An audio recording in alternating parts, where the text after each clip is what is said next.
Hello, this is Brian Rowe from Mythic MTG Tech with a special edition looking at From the Vault 20. From the Vault 20 is going to be a review of the last 20 years of Magic with one card from each year.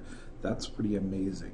They're upping the retail price by $5 and adding 5 more cards. Theoretically, these will also be some of the best cards or most influential cards from each year of Magic. Put in a little more research on this particular topic than I have on pretty much any other video because it brought back a lot of great memories of playing Magic very early on. And I went through and I've chosen one card from each year and a little bit of history about each year to look at Magic in retrospect. One other quick thing, the one preview card that we've seen so far is down on the right hand side. We don't know exactly what that card is, but my guess is that that is either Counterspell or Brainstorm, and I'm leaning towards Counterspell. So year one, the beginning of Magic, because it really started at Gen Con at the end of the year, is not very well known. The original first tournament for Magic, we know that a deck that included Stone Rain, Unholy Strength, and Juggernauts won that, and that if I was going to choose a card from that year, I would definitely choose Juggernaut. Any of these cards, though, definitely had different impacts at different times. Stone Rain was a very influential card over time and would be another contender in this spot. Year two is where things start to get really interesting, though. This is when people started to put together very competitive decks.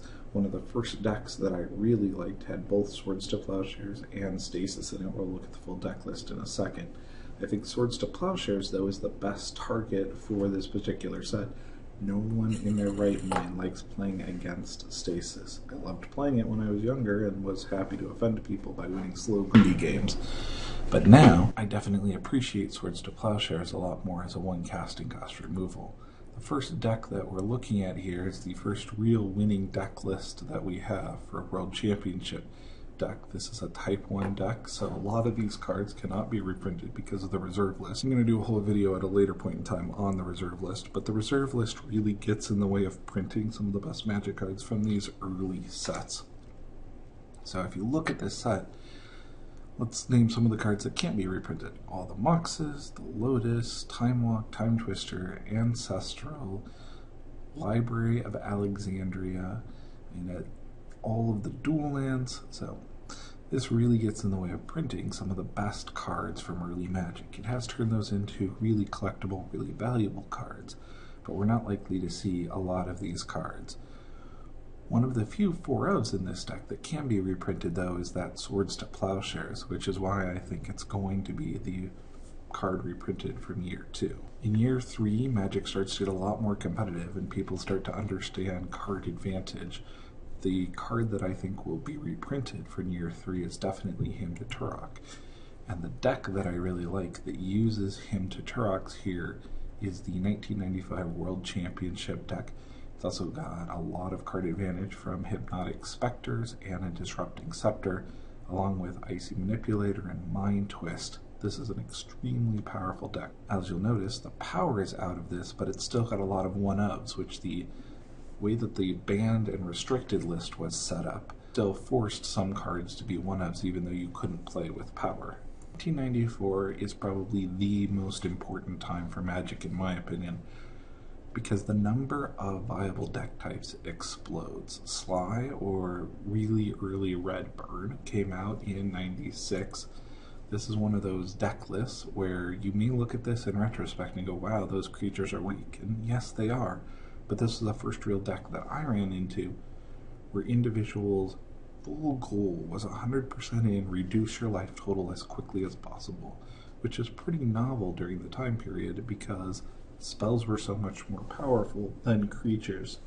This is really the beginning of red deck wins. Another deck that was very influential on me personally was the deck, Brian Weissman's 1996 deck. And this is a Type 1 control deck that played mana drains to take over mana from your opponent and put it into artifacts. This is a classic control strategy, lock your opponent down. It also played moats and mirror universe to switch life totals. I played a deck very similar to this in many tournaments and won many cards, including Moxes and store credit equaling a Lotus in the Portland area. This type of deck was the type that I really loved when I was younger. The last kind of deck that I really want to talk about in 1996 is your White Weenie deck. And this is a whole nother archetype that came out, which is really quick creatures, massive land destruction to stop those control decks, and your card advantage cards, such as land tax, to come back from the mass destruction. Also notice that this deck says 1996 and you're still able to play 4 strip mines. It was a long time before people figured out how powerful strip mine was as a card and that it really unbalanced games. Now we're moving back into 1, maybe 2 decks per year that I'm going to focus on. 1997 really brought about what was the first combo deck in a Prosperous Bloom.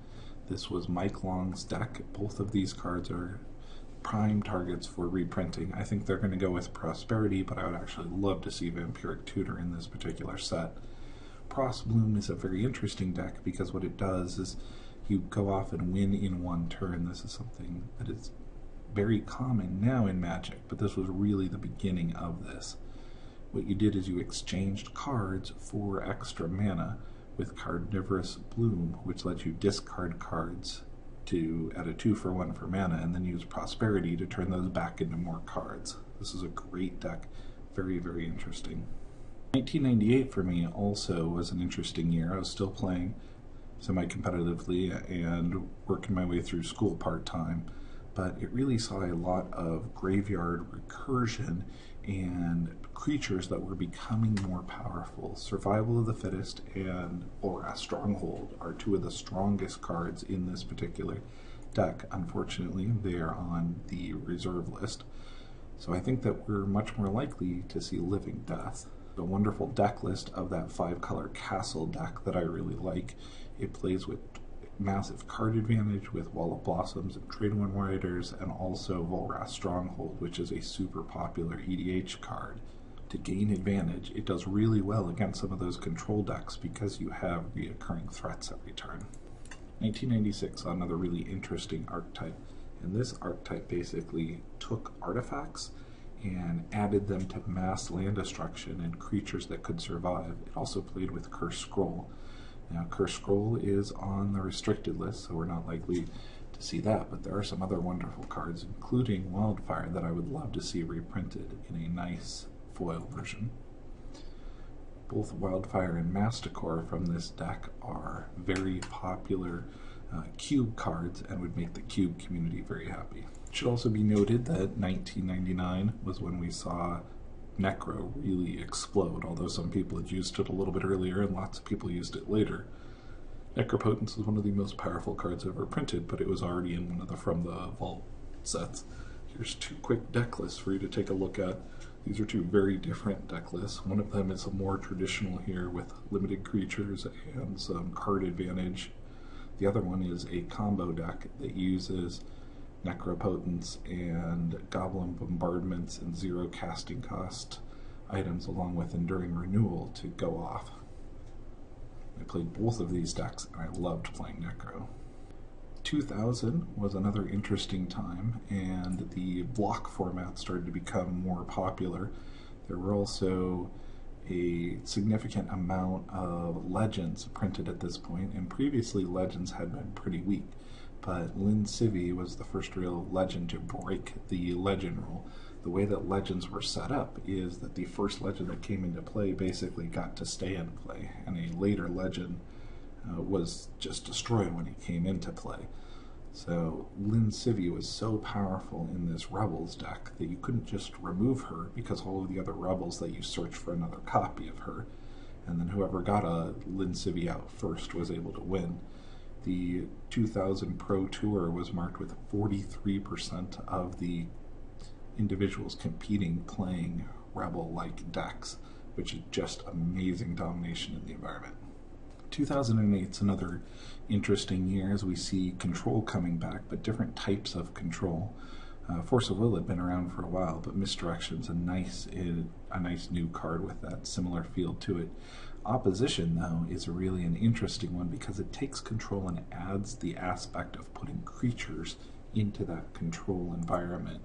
The deck that I've chosen this year is one of the World Championship decks, and it combines small creatures, control aspects together to create kind of this mid-range tempo-y deck. It's not the fast burn, sly, or red deck wins. It puts out a few creatures, multiplies them with lords, and then tries to lock the game down, keeping it in that middle ground while you beat your opponent. So I see this as one of the earlier tempo-y aggro decks that are out there that modern rug decks are based on. In 2009, we see a drastic change in strategy also with cards like Upheaval and Standstill. They're about getting an advantage and then exploiting that advantage. Honestly, this is one of the years where I played less Magic to almost none, and looking back from a historical perspective, this deck is very influential on later decks and also on archetypes in cubes. The deck is very interesting because it understands the value of discarding cards, monopolizing on that mechanic, and being able to use things directly from your graveyard with flashback and madness during the discard process. Upheaval, I hope, is the card that we see from this, although I'd be happy to see Standstill also. Both of these are Legacy and Cube favorites. Now, 2003 was probably my toughest year in doing research. I was working way too hard in undergrad and did very little playing. Cycling is actually a mechanic that I missed altogether, along with Morph. I barely saw a little bit of it. In doing research, though, the Astro Slide deck has got to be the most interesting to me, because in reading Astro Slide, I would not have realized that it was a powerful card at all. And looking at the particular deck that's put together here in 2003, it's an Astro Slide deck that takes advantage of cycling specifically, where almost all of your cards cycle. The inclusion of Gem Palm Incinerators here is also very interesting, because it marks a change to where people are going after particular decks that are dominant in the environment. This set was laden with tribal decks, and goblins was thought to be the best, so putting in a Gem Palm Incinerator in a deck with no goblins did allow you to cycle it, trigger your Astral Slide, but it also allowed you to go after the dominant deck by killing them for having their own goblins out, which really shows a shift towards metagaming instead of gaming. 2004 was a dark time for Magic. I tried to come back at this point in time, and I really was not happy with the type of decks that were out there. Arcbound Ravager and Chrome Mox are just so fast that the beatdown speed of the environment was painful without things like Force of Will in the main environment to keep those type of combo decks out. So we see that beginning Artifact Affinity deck, which I find extremely boring to play against. I'm putting it in here because there are a lot of people who find this to be very popular, and I think that it would be shocking if Wizards doesn't find a way to put some card with the name Mox in the top 20 cards for their 20th anniversary. Since the original Moxes are on the reserve list, Chrome Mox is definitely a possible reprint target, especially since Mox Diamond has already been reprinted. In 2005, we see another transition in Magic, which is control decks that utilize very, very powerful high-end, or what I would call tap-out control. Previously, you never wanted to tap out. Hopefully, you would use something like a mana drain or a freeze spell in order to gain your advantage while keeping your counterspells open. And counterspell is just so powerful because for 2 blue you counteract anything. But once we get to 2005 and creatures get better and some of your permanents are better, you realize that putting a Moloko in play gives you such advantage. There's virtually nothing your opponent can do outside of board wipe to be able to deal with that, so it's okay to tap out in a control deck. One of the things I really like about this particular top 8 deck from Worlds is the free counter spells and the tap out control strategy, along with traditional card advantage engines. So 2006, as somebody from Magic the Seattling pointed out, would probably be best categorized by Dragonstorm as a very interesting card, although it's already been reprinted in one of the From the Vault sets. Instead, I chose Remand here for several reasons. It's part of the Dragonstorm combo deck, and it looks like you are losing card advantage in some way, but you're really just delaying the game until you get to your amazing spells. But several of the other strong decks of that year also used Remand. People understood that it wasn't as important to get rid of something, but to gain tempo with that card. And the Urzatron decks, if you look at this, is very similar to what we currently see in Modern.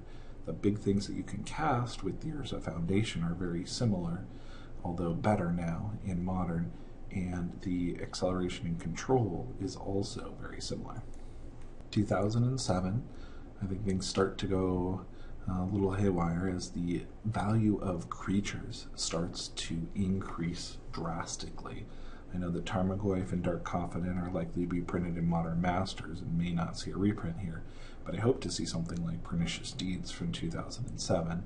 2007 is a year also that has a lot of amazing targets to reprint, either in the Modern environment or in the Legacy environment. With Modern Masters coming out very, very soon, I don't expect to see Dark Confidant or Tarmogoyf here, but I would love to see Stifle or Counterbalance or maybe an Onslaught Fetch come out as part of this set. Something else interesting to look at is the transition from Legacy to Modern that is basically happening in this deck. You have control aspects and card advantage aspects from both those particular environments. 2008 was heavily dominated by Fairies. Fairies is an amazing deck. Bitter Blossom is so strong that it's been banned in Modern, and Thoughtseize has an incredible impact on stopping some of the ridiculous combo decks in Modern. I've focused on a Fairies deck for a few reasons. There's a lot of great targets for possible reprint. It's also a very well-known, well-played deck. And it's the type of deck that has both control and threats to it that looks a lot like Modern decks that we see currently doing well in the Modern environment. I would feel bad if I went through 2009 and did not mention Jund, one of the most powerful deck archetypes that we've seen in the last 5 years. Bloodbraid Elf really enables that and makes that happen, thus it's my pick for a reprint, although there's some really good cards that could be reprinted. Not likely to see Blightning, as we just saw it reprinted in Tibalt, but Maelstrom Pulse would be another wonderful one to put in the particular From the Vault set. The deck list that we've got here is really a standard Jund deck, which has only improved itself when it's moved over to Modern and in Legacy. There's several different targets here that would make Modern and Legacy players extremely happy to see in a foil artwork. 2010 is a little bit tough for me because it has been dominated by Jace, and I don't think we're going to see Jace. It also really illustrates the power of creatures here with Baneslayer Angel. This is one of the few years in which I'm not focusing on a particular deck list, but I want to show how powerful Baneslayer Angel is compared to my old favorite, Serra Angel. Serra Angel, although it worked well in Stasis, is a 4/4 for 5 with no lifelink, just flying and vigilance. Compare that to Baneslayer Angel. For 5 mana, you get a 5/5 flying, first strike, lifelink, protection from demons and dragons creatures. That is just incredible. The ability to swing games is there, to control games is amazing. Creatures have gotten significantly better over the last 15 years, and that is one of the hallmarks of something worth putting in this set, is an example of the progression of cards over the last 20 years. So I hope to see Baneslayer Angel as a representative from 2010. 2011, I can't go without mentioning Jace the Mind Sculptor, Stoneforge Mystic, and Squadron Hawk. Squadron Hawk's already been reprinted as a promo, and as I said, I'm unlikely to see Jace at this point, but Stoneforge would be perfect. He's in that $5 to $15 range. People would love to see new artwork or a foil on her, and she is extremely versatile in several different decks and in casual formats and in cube. Deck list that I've chosen here is basically your standard control Stoneforge Mystic, Stoneblade deck. This deck has had a lot of influence on all the way back to Legacy, where it is still somewhat dominant. The Squadron Hawks have definitely been upgraded by adding in Esper or Black to it. But this is a very strong deck, well worth checking out.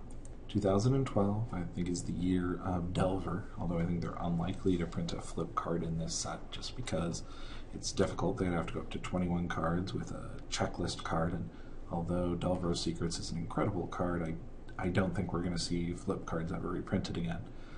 But the true power of Delver, I think, is really embodied by Ponder, the ability to manipulate your deck and card selection. It was a long time before Brainstorm was realized to be as powerful as it is, and Ponder is an incredible Brainstorm-like effect. Once Ponder dropped out of the standard environment, Delver lost a lot of its power. The deck that we're looking at here is a blue-white tempo flash deck that has a lot of those aspects of taking control early, taking a look at what your opponent has in their hand with Gig's Probes, dealing with their threats and controlling the board through things like Mana Leak and killing your opponent early. This is a lot like the Rug Delver decks that are strong in Legacy and is a wonderful introduction to tempo style decks. As an alternative, they could also focus on a card like Lingering Souls that has been dominant in many different formats, most notably in Tom Martell's Grand Prix winning Stoneblade deck, but also in Standard and in Modern. This card has affected the metagame significantly. There are a lot of good targets here for possible reprinting, including Vendilion Click, Force of Will, and Jace the Mind Sculptor. But Lingering Souls has been printed recently as a promo card. So maybe I'm guessing a little bit on the, or maybe this isn't the best guess, but I think it's one of the most influential cards from 2012. If you're interested in playing a control deck in Legacy, I definitely strongly recommend an Esper-like deck.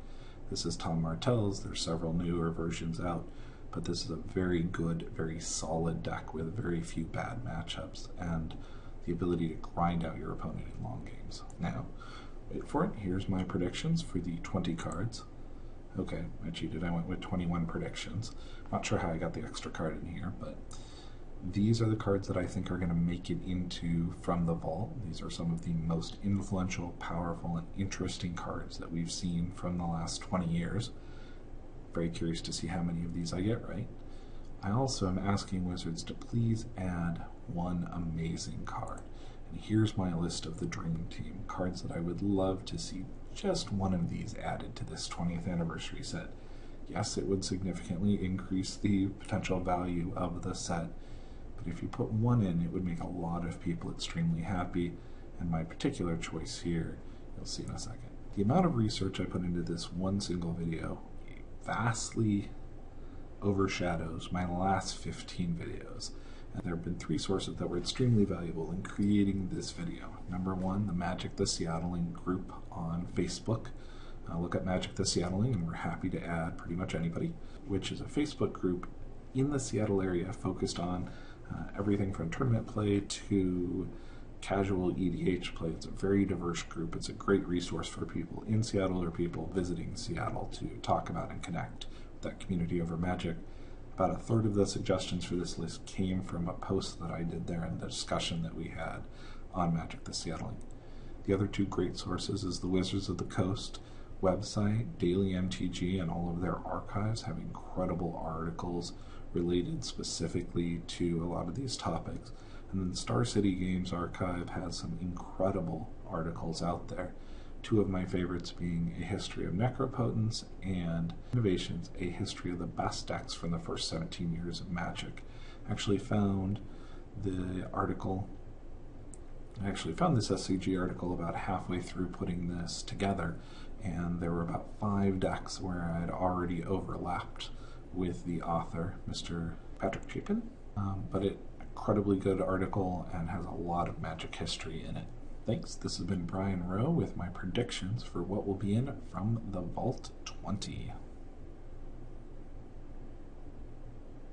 How many times have you seen me with the same artwork? Wouldn't you love to see a new Orso foil with new artwork? Happy, happy, joy, joy, happy, happy, joy, joy.